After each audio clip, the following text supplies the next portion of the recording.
आज हम यहाँ बैठे हैं, ये कार्यक्रम, ये आयोजन कर रहे हैं, वेदों की बातों को सुन रहे हैं, वेदों को पढ़ रहे हैं, ऋषि मुनियों के शास्त्रों का स्वाध्याय चिंतन मनन कर रहे हैं, विद्वानों के विचारों का श्रवण कर रहे हैं।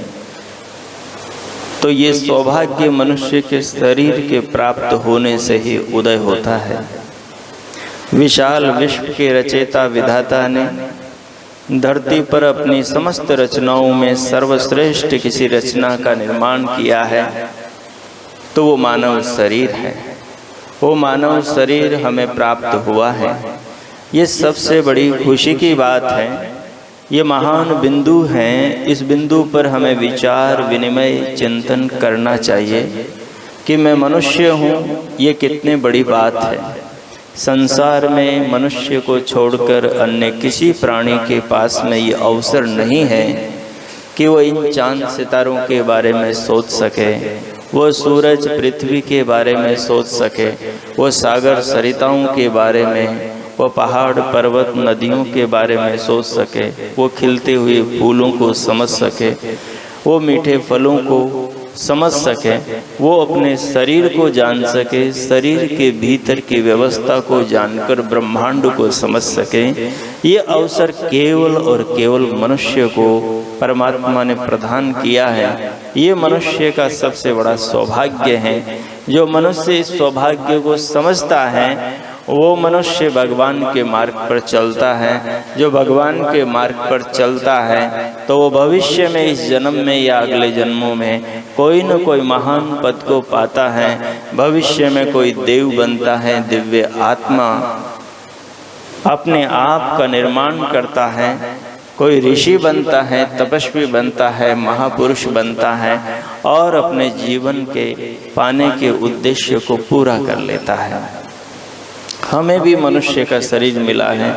हम भी अपने जीवन को सफल बना सकते हैं। हम भी अपने जीवन का उच्च श्रेष्ठ महान उत्तम निर्माण कर सकते हैं। हमारे सामने भी वो रास्ते हमारे पूर्वजों ने खोल दिए हैं और उन्हीं रास्तों का प्रचार हमारे बीच में महर्षि स्वामी दयानंद के स्थापित आर्य समाज के सिपाही दिन रात कर रहे हैं। उन्हीं उजालों को लेकर, उन्हीं मसालों को लेकर, ज्ञान की उन्हीं ज्योतियों को, उन्हीं प्रकाश स्तंभों को, उन्हीं दीपकों को लेकर, हर हृदय के दीपक को, हर घट के भीतर की ज्योति को प्रज्वलित करने में लगे हुए हैं।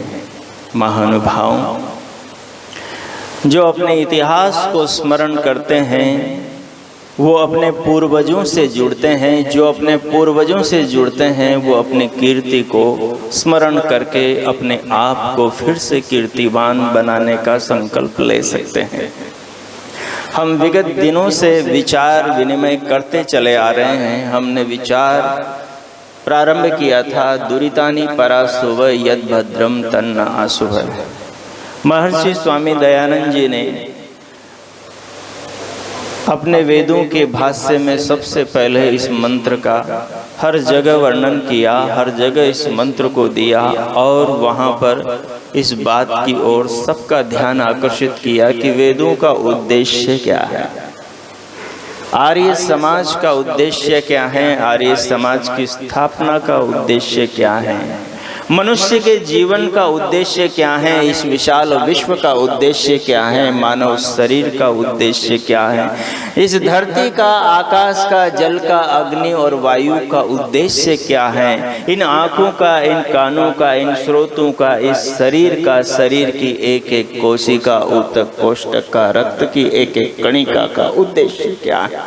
दुरितानि पराशुभ यद भद्रम तन्न आशुभ। यही सारे विश्व का उद्देश्य है, यही सारे वेदों का उद्देश्य है, वेदों के सारे मंत्रों का और उसके अनंत अर्थों का। वेदा अनंता वै वेदा, वेदों के अनंत ज्ञान का मूल जो उद्देश्य है वो यही उद्देश्य है कि मानव, ये मनुष्य क्या करे। दुरितानि पराशुभ यद भद्रम तन्न आशुभ। अपने जीवन में जो बुराइयां आ गई हैं, दुरित आ गए हैं, इन दुरितों को दूर करें और अपनी आत्मा का श्रेष्ठ उत्तम निर्माण करें। हम पीछे मातृशक्ति पर विचार कर रहे थे, हम मर्यादा पुरुषोत्तम श्री रामचंद्र जी पर विचार कर रहे थे कि राम का जन्म धरती पर ऐसे ही नहीं हुआ, राम को लाने वाली माँ कौशल्या थी। राम को लाने वाली माँ कौशल्या थी, जैसे कृष्ण को लाने वाली माँ यशोदा थी। उनके पति वसुदेव थे, वो श्री कृष्ण को लेकर आए थे। जब माता देवकी ने अपने गर्भ में दिव्य आत्मा कृष्ण को प्राप्त किया, वो कृष्ण की बेड़ियों में, कृष्ण की जेल में, ताड़ियों के अंदर बंद थी। कृष्ण के घर कंस की बेड़ियों में बंद थी। कंस के अन्न भंडार से जो अन्न आता था, उस अन्न को गायत्री मंत्र से शोध करके, शुद्ध करके, पवित्र करके, उसका संस्कार करके खाया करती थी और नित्य ईश्वर की, परमात्मा की आराधना साधना करती थी, माँ गायत्री की उपासना करती थी। उसी के परिणाम स्वरूप उनको दिव्य आत्मा योगीराज श्री कृष्ण की प्राप्ति हुई, जिसने महाभारत के काल के अंदर इस देश, इस राष्ट्र, इस संस्कृति की युगों युगों तक सेवा करी। जो महापुरुष होते हैं वो जीवन में जो थोड़े से काम भी कर जाते हैं, वो काम भी युगों युगों तक संस्कृति की सेवा में हमेशा लगे रहते हैं। अपने जीवन का निर्माण करके जीवन को जीने से जो व्यक्ति उदाहरण समाज में प्रस्तुत करके जाता है, वो उदाहरण आगे आने वाली पीढ़ियों का मार्गदर्शन करता रहता है। जैसे अंधकार में हाथ का लालटेन मार्ग दिखाता है, वैसे अपने पूर्वजों का जो श्रेष्ठ जीवन के जो मूल्य हैं, जो उनका चरित्र, जो उनका आचरण, जो उनके सिद्धांत, जो उनकी मान्यता, जो उनका जीवन है, वो जीवन हमारा भी मार्गदर्शन करता है, हमें भी उनके जैसा बनने के लिए प्रेरणा देता है, हमें भी प्रेरित करता है। इस प्रेरणा और इस निर्माण का जो मूल प्रमुख कारण है, वो मातृशक्ति है। मैंने कल भी एक छोटी सी तुलना के साथ में एक बात कही थी, कल महिला सम्मेलन के अंतर्गत, कि राम को लाने वाली माता कौशल्या है और हर स्त्री माता कौशल्या नहीं होती। कल मैंने भगवान अत्रि के, महर्षि अत्रि के अत्रि स्मृति के एक श्लोक का भी उदाहरण दिया था। महर्षि अत्रि क्या कहते हैं? नास्ति वेदात् परम शास्त्रम, नास्ति मातुः परो गुरु, नास्ति दानात् परम मित्र, इह लोके परत्र च। ये श्लोक बहुत बड़ी बात कहता है।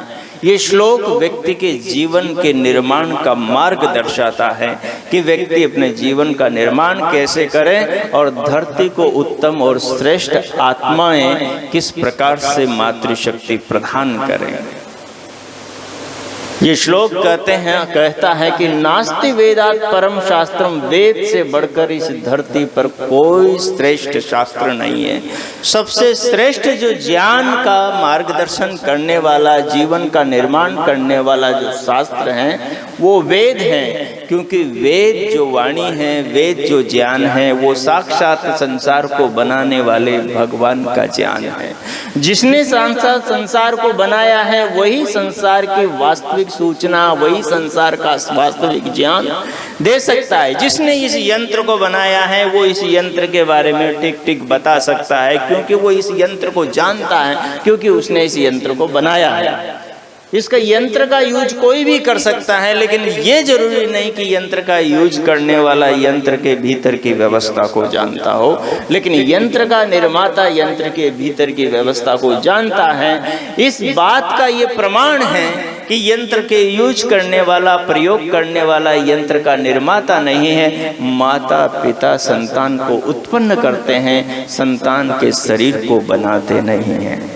यदि बनाया होता उन्होंने तो माता को पता होता कि उसके बेटे के शरीर में क्या क्या है, उसकी बेटी के शरीर में क्या क्या है, उसके अपने शरीर में क्या क्या है, क्योंकि व्यवस्था सबकी समान है। लेकिन उन्होंने बनाया नहीं, इसलिए उनको पता नहीं। भगवान ने हर शरीर को बनाया है, इसलिए उन्होंने वेद में इस शरीर के विज्ञान को भी बताया है। उसी वेद के विज्ञान को जान समझ करके, पढ़कर, समाधि द्वारा चिंतन और साक्षात्कार करके हमारे पूर्वजों ने उनके शास्त्रों में अपने अनुभवों को बताया है। पढ़ेंगे सुश्रुत संहिता को, पढ़ेंगे चरक संहिता को, पढ़ेंगे आयुर्वेद के ग्रंथों को, तो शरीर विज्ञान की सारी बातें एक बाल से लेकर शरीर के स्थूल और सूक्ष्म से सूक्ष्म इकाई तक की बात मिल जाएगी। इकाई तक की बात मिल जाएगी, क्योंकि इस शरीर के बनाने वाले विधाता ने इस शरीर को कैसे बनाया है उसका ज्ञान भी दिया है। और जिन ऋषियों ने भगवान के ज्ञान का अनुसरण करके शरीर के विज्ञान को जाना है, उन्होंने जानने का तरीका भी बताया है। क्या तरीका बताया है? वो ऋषि कहते हैं, नाभि चक्रे काय व्यूह ज्ञानो, नाभि के चक्र में संयम करने से शरीर की रचना का ज्ञान होता है। शरीर की रचना का ज्ञान कैसे होता है? बिना आंखों के, बिना शरीर को चीर फाड़ करे, बिना शरीर की चीरफाड़ करे शरीर के भीतर की व्यवस्था का ज्ञान कैसे होता है? तो कहा नाभि चक्रे काय व्यूह, नाभि चक्रे, नाभि के चक्र में संयम करने से काया शरीर की रचना का ज्ञान होता है। संयम क्या वस्तु है? धारणा, ध्यान और समाधि को संयम कहा जाता है। धारणा और ध्यान समाधि तक कौन पहुंचता है? जो योग का अध्ययन करता है, स्वाध्याय चिंतन मनन करता है, जो योग के 8 अंगों के सोपानों को जीवन में चढ़ता है। सुबह में ध्यान की कक्षा में एक निवेदन कर रहा था कि जिनको अपना जीवन सफल करना है, जिनको अपने जीवन का उत्तम निर्माण करना है, जो जीवन के समाप्त होने पर जो मलाल के भवन में, मलाल के भंवर में जो गिरना नहीं चाहते, उनको ये जानना चाहिए कि उनकी अवस्था क्या है और उस अवस्था वाले व्यक्ति को किस आश्रम का विधान ईश्वर ने किया है उसके लिए, और उस आश्रम के कर्तव्यों का पालन क्या वो कर रहा है, क्या वो अपने जीवन के निर्माण में लगा हुआ है। हमारी जो आश्रम व्यवस्था थी वही तो मानव के निर्माण की उत्तम व्यवस्था थी। आश्रम की जो व्यवस्था थी, जो ब्रह्मचर्य, गृहस्थ आश्रम, वानप्रस्थ आश्रम और संन्यास आश्रम, जो इन आश्रमों की व्यवस्था थी, इन आश्रमों के अंदर दीक्षित होने वाले व्यक्ति के कर्तव्य कर्मों का जो विधान था, उन कर्तव्य कर्मों का जो पालन करता था, वो अपने जीवन का वैसा उत्तम निर्माण करता था। भगवान ने जो व्यक्ति के निर्माण का ज्ञान दिया, वेद के अंदर ऋषियों ने उस ज्ञान को संक्षिप्त में इकट्ठा करके अपने अपने शास्त्रों में व्यवस्थित जचाकर रख दिया। अब हमारा कर्तव्य है कि हम उस ज्ञान को पढ़ें और जीवन में अपना वैसा उत्तम निर्माण करें, वैसा अपना उत्पन्न निर्माण करें। महर्षि पतंजलि ने योग शास्त्र के अंदर यम नियमों के रूप में वेदों के ज्ञान को इकट्ठा करके मानव निर्माण की परिपाटी के रूप में वहां पर दे दिया कि व्यक्ति अपने जीवन का उत्तम निर्माण कैसे करे। हमारे शास्त्रों ने और ऋषियों ने कह दिया, अहिंसा धर्म का मूल है। अहिंसा धर्म का मूल है, और जो व्यक्ति अहिंसा के तत्व को जानना चाहता है, अहिंसा को पूर्ण रूप से जीवन में उतारना चाहता है, उसके लिए हमारे शास्त्रों में महर्षि पतंजलि ने क्या कहा कि इस अहिंसा को ही शुद्ध और पावन करने के लिए बाकी 4 यम और बाकी 4 नियमों का विधान किया गया है। जो बाकी 4 यमों का और बाकी 4 नियमों का जीवन में धारण करेगा वही इस अहिंसा को परम पावन स्थिति तक पहुंचाएगा, और जो इस अहिंसा को परम पावन स्थिति तक पहुंचा देगा उसके जीवन का कल्याण हो जाएगा। क्योंकि वहां कहा ईश्वर प्रणिधानात् वा, मुक्ति की प्राप्ति, अपनी आत्मा का साक्षात्कार और ईश्वर का साक्षात्कार, इस जगत के विज्ञान का साक्षात्कार कैसे होगा? कैसे होगा? समाधि की प्राप्ति होने से ही सारी समस्याओं का समाधान होगा। लेकिन समाधि की प्राप्ति कैसे होगी? तो वहां पर बड़ी सुंदर बात कही, बड़ी सुंदर बात कही, ईश्वर प्रणिधानात् वा, ईश्वर का प्रणिधान करने से। ईश्वर का प्रणिधान क्या है? ईश्वर की भक्ति करने से। ईश्वर की भक्ति तो क्या है? तो वहां पर कहा ईश्वर को अपने अनुकूल करने से।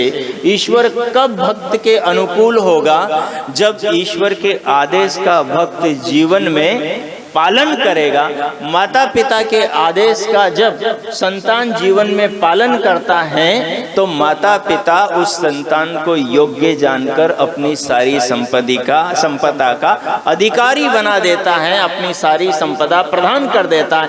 परमात्मा ने जो इस लोक की सर्वश्रेष्ठ जो संपदा है, वो संपदा मोक्ष, वो संपदा मुक्ति, वो संपदा जीवन का अंतिम उद्देश्य जो आत्मा का कल्याण है, आत्मा का साक्षात्कार है, उसको रखा है। और उस तत्व तक व्यक्ति कैसे पहुंच सकता है?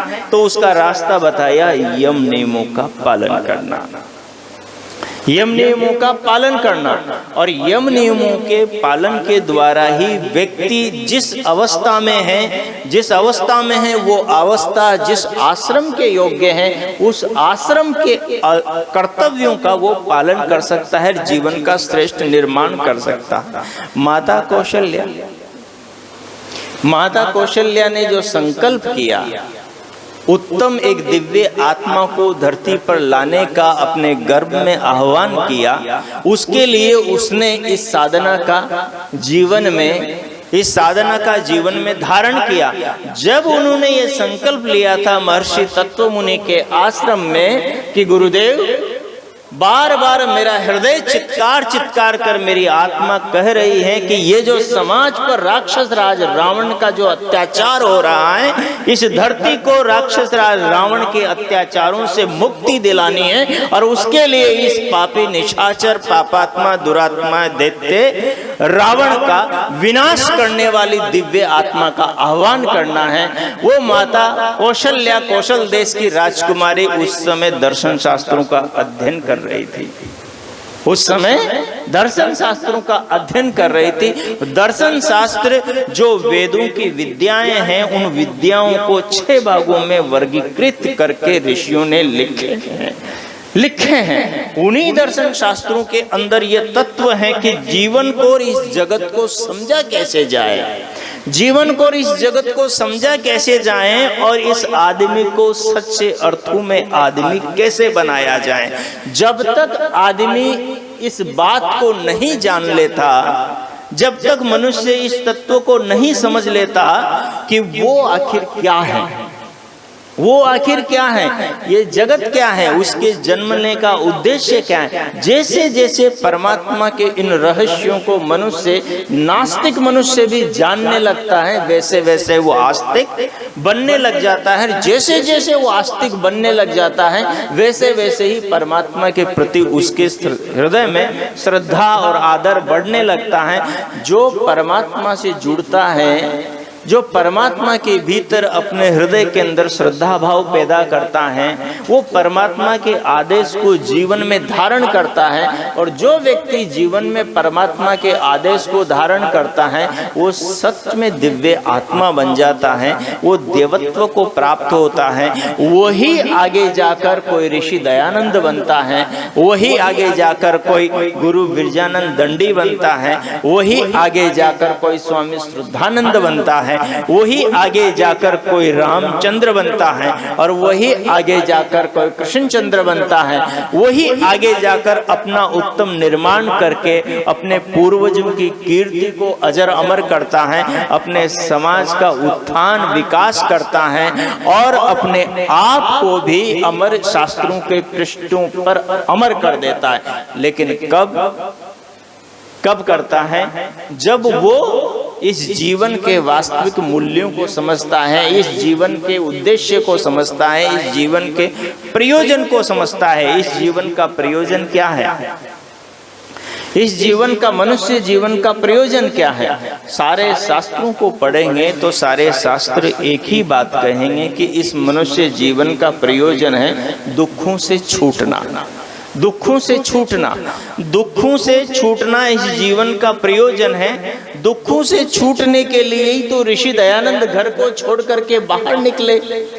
दुखों से छूटने के लिए ही तो सच्चे शिव को खोजने के लिए निकले, और दुखों से छूटने के लिए ही तो उन्होंने पर्वतों और कंदराओं में विचरण किया। गुरु विरजानंद दंडी की पाठशाला में 3 वर्षों तक शास्त्रों का अध्ययन किया, और उसके बाद में वेदों का अध्ययन किया, और अध्ययन करके प्रचार प्रसार किया कि खुद भी दुखों को से छूट सके और संसार को भी दुखों से छुड़ा सके। संसार को दुखों से व्यक्ति तभी छुड़ा सकता है, परिवार को दुखों से व्यक्ति तभी छुड़ा सकता है, स्वजनों को दुखों से व्यक्ति तभी छुड़ा सकता है जब आदमी स्वयं पहले दुखों से छूटने का प्रयास करे, दुखों से छूटने की विद्या को, तरीके को जाने कि दुखों से कैसे छूटा जाता है, कैसे राग से, क्रोध से, लोभ से, मोह से, ईर्ष्या से, छल से, कपट से छूटा जाता है, किस प्रकार से जीवन की सच्चाई को, जीवन की वास्तविकता को समझा जाता है। जो भगवान को जानता है वो जीवन को समझता है, जो जीवन को समझता है, भगवान को जानता है, वो जीवन को श्रेष्ठ बनाता है, अपने परिवार को श्रेष्ठ बनाता है और समाज का उत्तम श्रेष्ठ निर्माण करता है। ये तत्व आप ईशोपनिषद पढ़ेंगे, यजुर्वेद का 40वां अध्याय पढ़ेंगे, आप ऋग्वेद की जो पहली ऋचा है अग्निमीड़े पुरोहितम को पढ़ेंगे तो वहां से ये तत्व समझ में आएगा, वहां से ये तत्व समझ में आएगा। इसलिए अपना जो प्रमुख मूल केंद्र है जीवन के निर्माण का वो वेद है। महर्षि अत्रि ने जो बात कही है, महर्षि अत्रि ने जो बात कही है कि समस्त शास्त्रों में जो सर्वश्रेष्ठ शास्त्र हैं वो वेद है। इसलिए पहली चीज जो सच में कोई राम जैसी उत्तम संतान को जन्म देना चाहती हो माता, वो वेद का अध्ययन करें, वो वेद की विदुषी बने, वो वेद का स्वाध्याय चिंतन मनन करें, फिर उसके बाद में वो राम जैसी उत्तम संतान का जन्म दे सकती हैं, राम जैसी उत्तम संतान का निर्माण कर सकती हैं। बिना संकल्प के, बिना तपस्या के, बिना त्याग के, बिना समर्पण के, बिना उद्योग के, बिना परिश्रम के राम जैसी संतानों का निर्माण नहीं होता। उसके लिए तपना पड़ता है, उसके लिए साधना करना पड़ता है। जो श्रृंग ऋषि ने जो माता कौशल्या को जो उपदेश दिया, जब वो उसके पुत्रिष्टि यज्ञ के पुरोहित बने, और जब दक्षिणा के लिए माता कौशल्या ने उनसे पूछा कि मुनिवर मुझे दक्षिणा क्या देनी होगी, तो मुनिवर ने यही कहा कि पुत्री, जो संकल्प तुमने जीवन में लिया है कि राक्षस रावण जैसे अत्याचारी का विनाश करने वाली दिव्य आत्मा का तुम वहां आह्वान करना चाहती हो, तुम बस उस अपने संकल्प को सार्थक करो। मेरी यही दक्षिणा है, मेरी यही दक्षिणा है।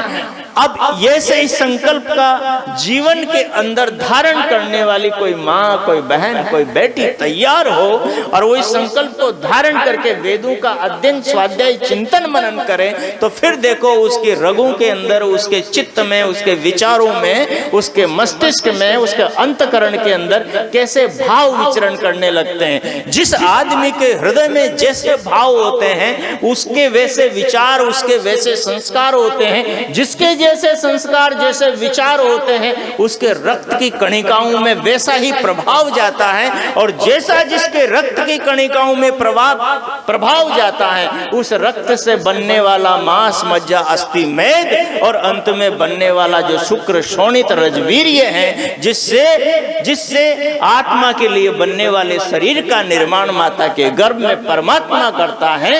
उसका उत्तम निर्माण होता है।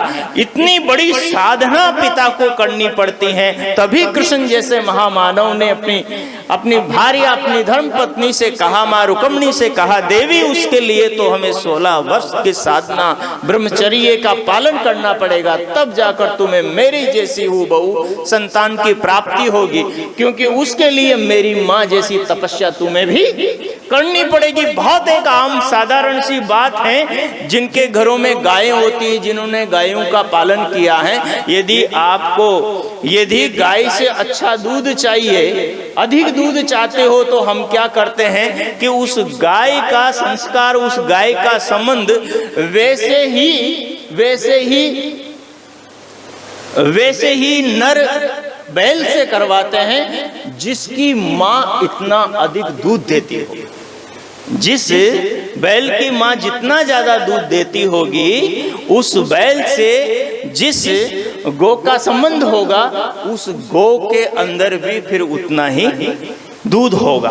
बहुत स्पष्ट सी बात है, जिसके शरीर के धातुओं के अंदर जितनी पवित्रता होगी, जितनी पावनता होगी, हमने इस विषय को बड़ा लज्जा का रखा है कि पिता अपने पुत्र को बताता नहीं, और जब तक बेटा जवान होता है तब तक वो अंधकार और व्यसनों के जंगल में जा गिरता है। माताएं अपनी बेटियों को ये शिक्षा देती नहीं, क्योंकि माताओं को भी इसके क ख ग का कोई पता नहीं होता। आयुर्वेद उन्होंने पढ़ा नहीं होता, उनको घर के जो रसोई के अंदर के जो पदार्थ हैं, उन औषधियों की शक्तियों का पता नहीं होता, किस प्रकार से निर्माण किया जाता है। ये माता कौशल्या से पूछो, ये माता मदालसा से पूछो, तो वो बताएगी किस प्रकार से संतानों का निर्माण। ये महर्षि स्वामी दयानंद सरस्वती से पूछो, उनकी संस्कार विधि पढ़ो, संस्कार चंद्रिका पढ़ो, तो आपको पता चलेगा कैसे मानव का उत्तम निर्माण होता है। संस्कार चरक संहिता पढ़ोगे, सुश्रुत संहिता पढ़ोगे, तब जाकर पता होगा। वेद पढ़ोगे, वेद के मंत्रों पर विचार करोगे, तब जाकर हृदय और विचार पवित्र होंगे। जैसे आपके भीतर बीज होगा, वैसी आत्मा आएगी। आप खेत में बीज बोते हो कि नहीं होते? बोते हो बीज। तो आप जब आम की गुठली बोते हो, तो क्या बबूल का पेड़ पैदा होता है?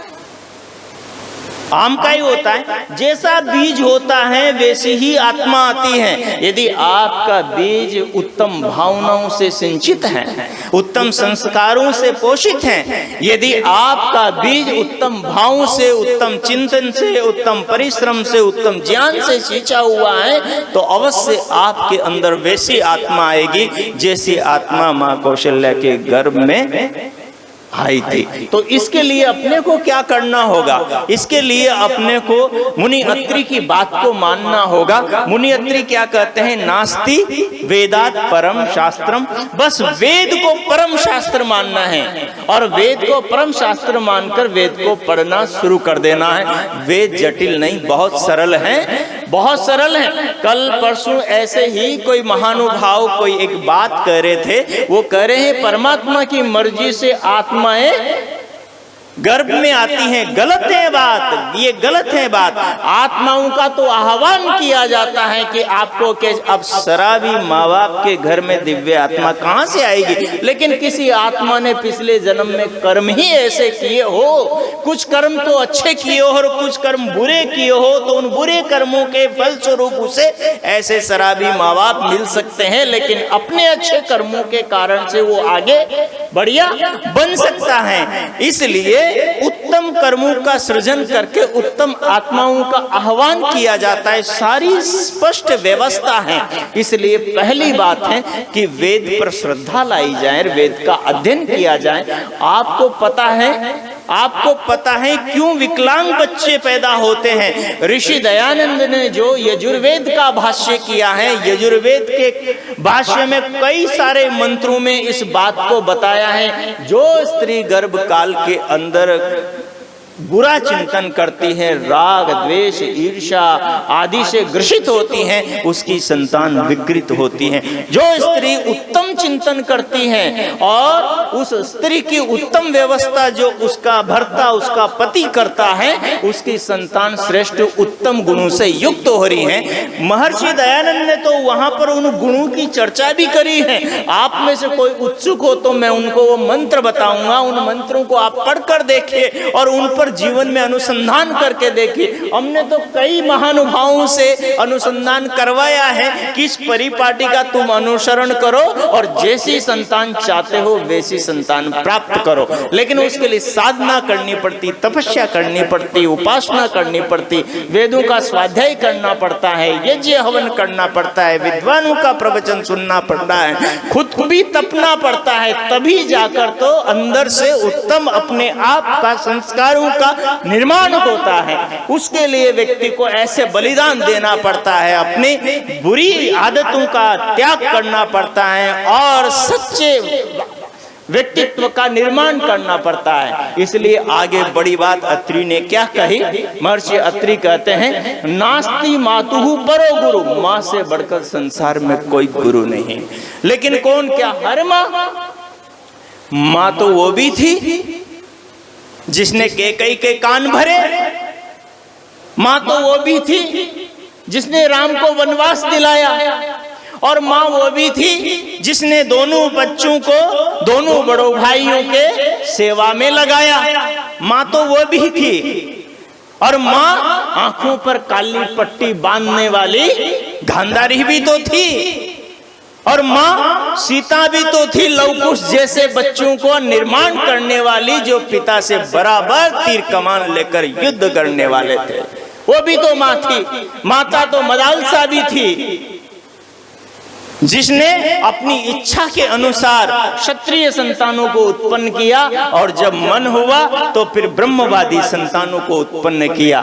ये होते हैं माता का गौरव। इस प्रकार जब माँ वेदों के अनुसार अपना निर्माण करती हैं तो फिर मनचाही संतान का वो निर्माण करते हैं, सृजन करते हैं। इसलिए यदि योग्य स्त्री को माता बनना है, योग्य भाई बहन बनना है, योग्य पत्नी बनना है, योग्य बहन बनना है, तो सबसे बड़ी बात है कि उसे वेदों का अध्ययन करना चाहिए, उसे शास्त्रों का अध्ययन करना चाहिए। आपको एक बात बताऊं, वेदों का साक्षात्कार करने वाली, मंत्रों का साक्षात्कार करने वाली साक्षात्कृत धर्मा बहुत सारे विदुषियां हुई है, लगभग उनकी संख्या 29 है। लगभग उनकी संख्या 29 है जिन्होंने 424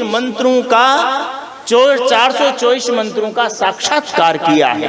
अब हमारी माताएं बहनें यदि संकल्प कर लें कि हमें भी अपनी वो जो पूर्वज ऋषिकाएं थी उनके साथ में उनके जैसे अपने जीवन का निर्माण करना है, और जहां जहां आप उन सिद्धांतों को समझकर स्कूल कॉलेजों में जहां जहां अध्ययन अध्यापन करते हैं वहां वहां उन सिद्धांतों का प्रचार करें, तो कैसे हमारी आर्य संस्कृति घर घर तक न पहुंचे, और कैसे उत्तम संतानों का फिर से जन्म न हो, और कैसे ये धरा फिर से आर्य गौरव से युक्त न हो, उसके लिए साधना की जरूरत है। और अंतिम में अत्रि ने एक बहुत बड़ी बात कही, बहुत बड़ी बात कही।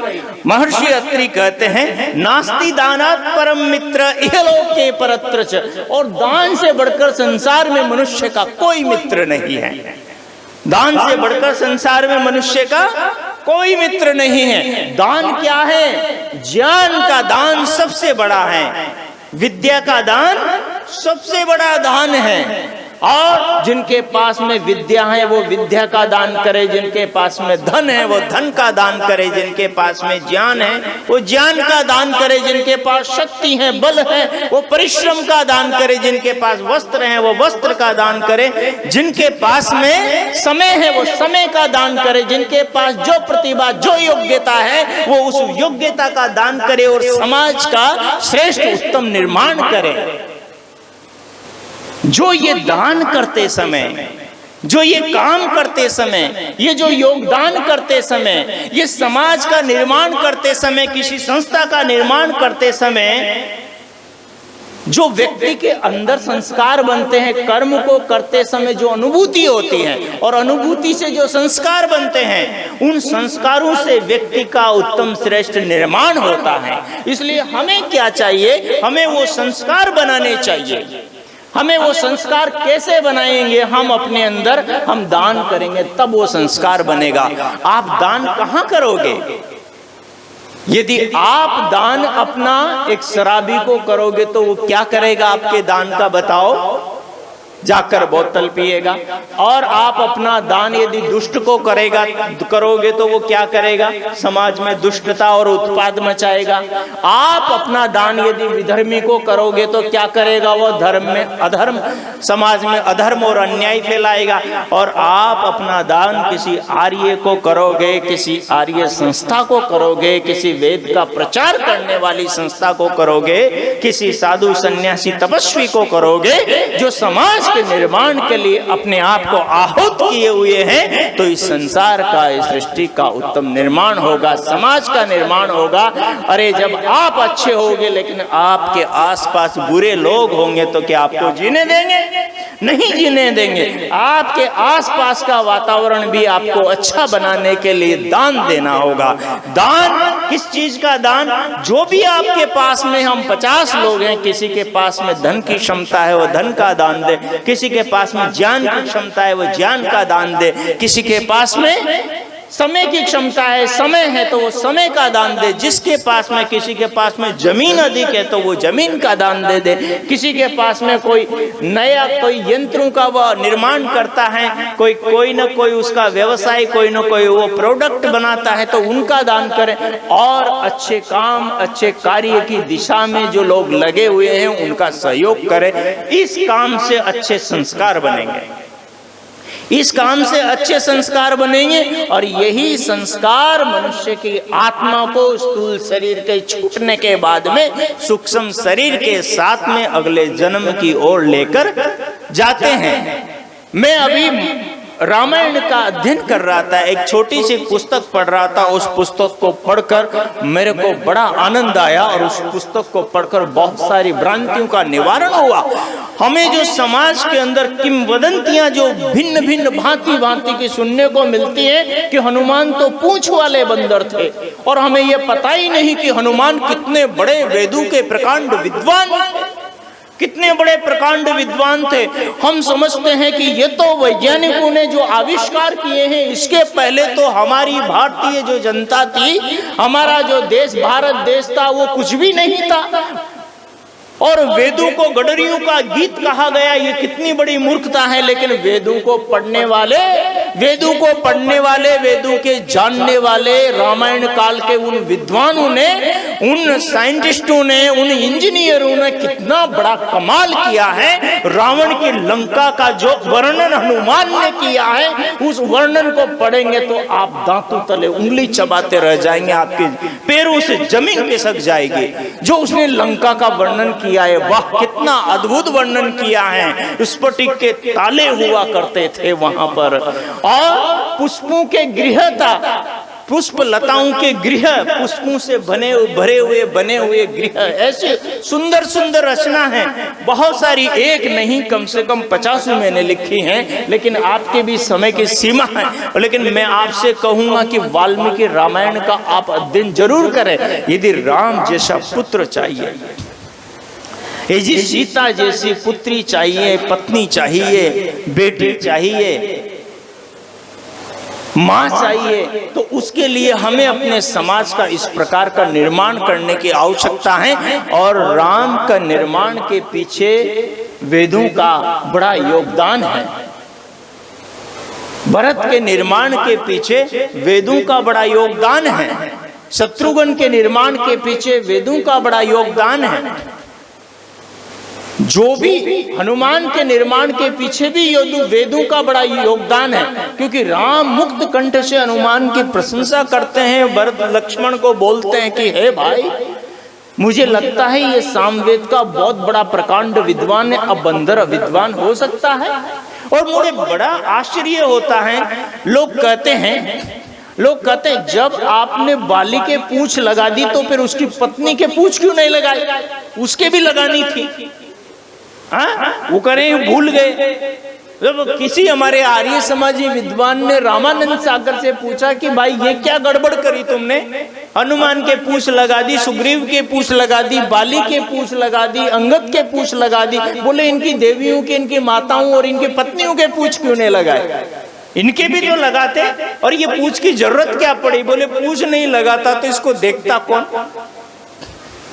बात यह है कि हमारे पूर्वज बड़े पहुंचे हुए थे, बहुत विद्याओं में विश्रांत थे, और आज जो विमान है इन विमानों का आविष्कार उन्होंने आज के 5.5 लाख साल पहले, और ये तो रामायण काल की बातें उससे पहले कर चुके थे। इसलिए इस तत्व को समझने की जरूरत है। हम क्या करें, हमें अभी यंत्रों के आविष्कार की जरूरत नहीं है, उनके निर्माण के पीछे न भागे। हमारा सबसे बड़ा प्रमुख कार्य है वेदों का स्वाध्याय, उनका चिंतन मनन, और उस शिक्षा को घर घर तक हम पहुंचाएं, एक से दूसरे तक पहुंचाएं, अपने बच्चों को लेकर आएं, अपने बच्चों को वो ज्ञान दे, वो पाठ पढ़ाएं। अगर आपको श्रवण जैसा बेटा चाहिए, राम जैसा बेटा चाहिए, सीता जैसी बेटी चाहिए, आपको उत्तम श्रेष्ठ महापुरुष अपने घर की संतानों को आप बनाना चाहते हो, तो बिना ज्ञान के उनका निर्माण नहीं हो सकता। इसलिए मेरा आपसे अनुरोध है कि आप उत्तम ज्ञान की व्यवस्था करो। उत्तम ज्ञान की व्यवस्था बहुत है, उत्तम ज्ञान की व्यवस्था बहुत है। जो परिपाटी हमारे पहले दादा दादी के पास में थी, उस परिपाटी को फिर से आप अपने परिवारों में शुरू करो, उस परिपाटी को शुरू करो, कि ताकि ये जो बूढ़े बुजुर्ग हैं ये गली मोहल्लों में न भटकें, और ये बैठे बैठे टुकुर टुकुर टीवियां न देखें और फोन में अपना समय बर्बाद न करें। उन बच्चों के पीछे आजकल एक बड़ी मूर्खता बढ़ गई है, और सबसे बड़ी हमारी सरकार में भी वो जा रही है।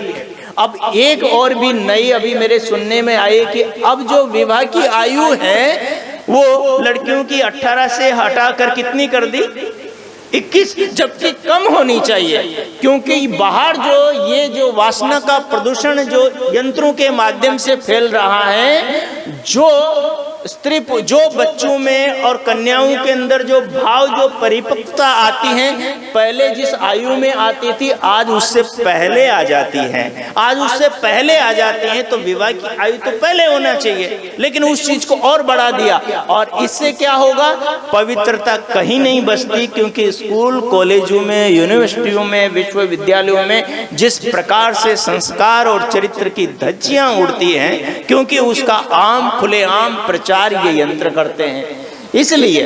इसलिए कम से कम जो हम आर्य लोग हैं, कम से कम जो आर्य समाज से हम लोग जुड़े हैं, जो हम आर्य समाज के स्थापना दिवस को मना रहे हैं, जो हम राजा रामचंद्र जी के जन्म दिवस को मना रहे हैं, हमारा कर्तव्य बनता है कि हमारे इन पूर्वजों के संस्कारों का हम अपनी संतानों में प्रचार करें।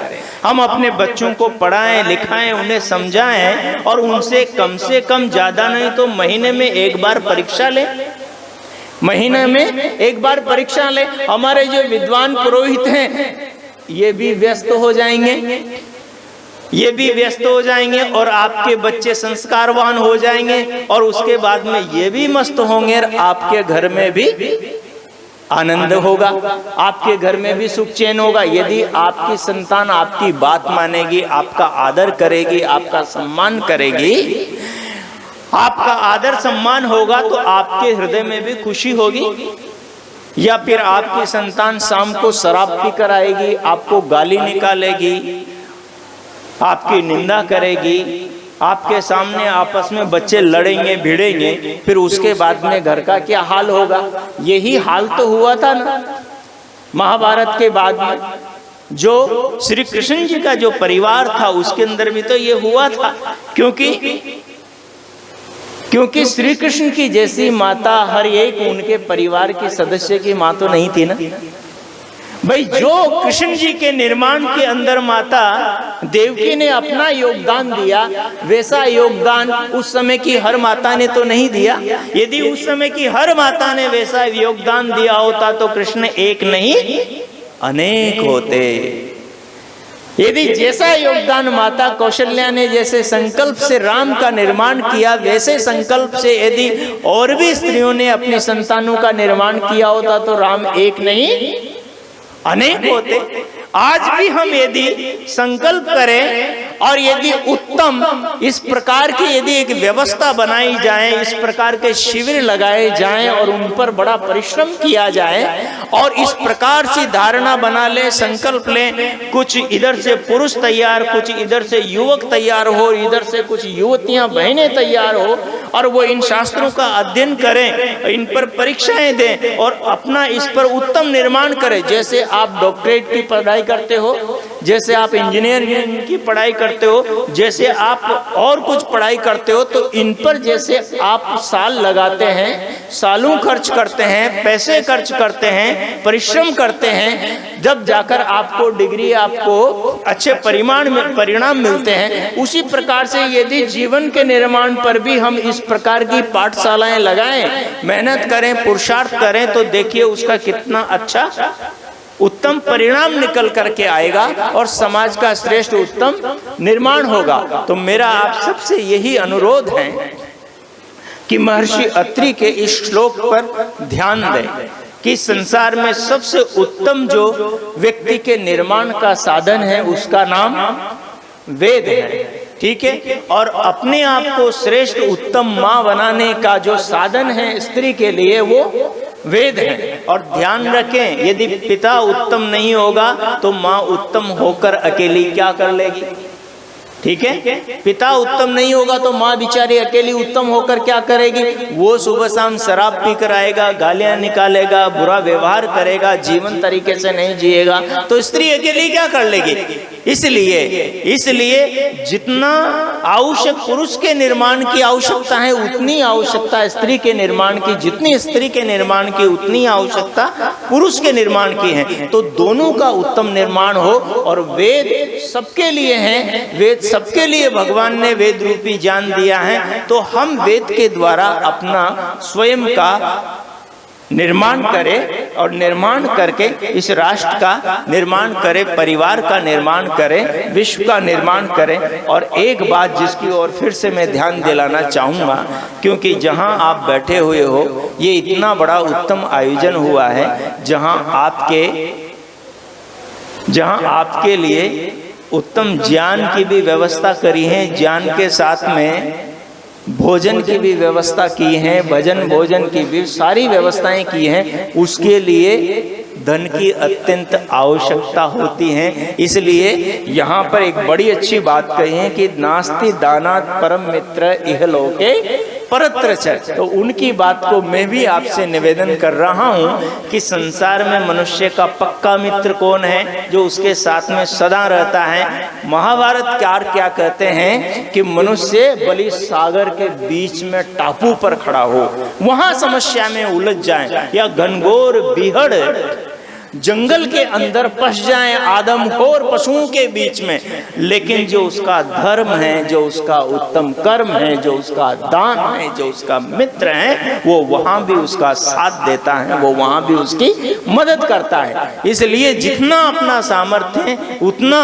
दान देकर इन संस्थाओं को मजबूत बनाएं। इसके जो अधिकारी हैं वो इस निराशा में न जाएं कि हम कार्यक्रम तो करना चाहते हैं, हम ऐसा वैसा तो करना चाहते हैं, हम किताबें तो बांटना चाहते हैं, हम यज्ञ तो करना चाहते हैं, लेकिन हमारे पास तो पैसा ही नहीं, ठीक है। तो इस बात का विशेष ध्यान रख के मैं सबसे बहुत बहुत अनुरोध करता हूँ, संस्थाओं का पूरा सहयोग करें, अपना उत्तम निर्माण करें। और आर्य समाज की नींव महर्षि स्वामी दयानंद जी ने व्यक्ति के निर्माण और समाज के निर्माण और राष्ट्र के निर्माण के लिए रखी हैं। तो इसे अपना कर्तव्य समझते हुए स्वयं को इसके प्रति समर्पित करें, समाज को इसके प्रति जागरूक करें, संसार के अंदर अपनी विचारधारा का भरपूर प्रचार करें और संसार का श्रेष्ठ श्रेष्ठ उत्तम निर्माण करें। परमात्मा का यही आदेश है, वेद का यही निर्देश है, सारे ऋषि मुनियों की यही भावना है। इस भावना को हम सब मिलकर साकार करें, तभी हमारे समाज में कोई